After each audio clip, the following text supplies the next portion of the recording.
হঠাৎ করে চতুর্দিক অন্ধকার হয়ে গেল। আকাশে কী পরিমাণ মেঘ জমেছে দেখুন, একদম ঘন কালো মেঘ। এর মধ্যেই বাতাস দেখে আমার মেয়ের ফুল তোলার আবদার, সে বাগান থেকে ফুল তুলবে।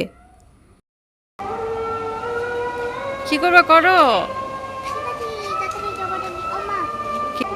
তাড়াতাড়ি করো না।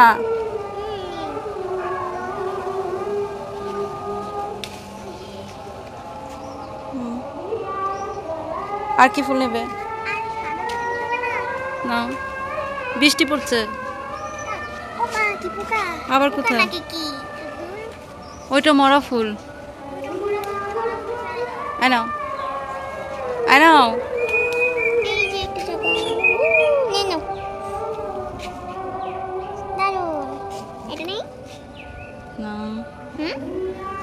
বাচ্চাদের আবদার পূরণ করি, কিন্তু সব আবদার কি পূরণ করা সম্ভব? সব আবদার পূরণ করা সম্ভব নয়।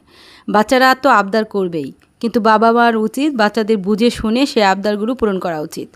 তাদের চাহিদা অনুযায়ী সব কিছু যেন না দেওয়া যায় সেটাই করা উচিত। কারণ বাচ্চাদের শেখানো উচিত চাইলেই সব কিছু পাওয়া যায় না, তার জন্য ধৈর্য ধরতে হয়, তার জন্য অপেক্ষা করতে হয়। এই যে বৃষ্টি শুরু হয়ে গেল, এর মধ্যেই ফুল তুলতে তুলতেই আমরা ভিজে গেলাম অনেকখানি। আর কি সুন্দর লাগছে এই ফুলের মধ্যে এই বৃষ্টি দেখতে।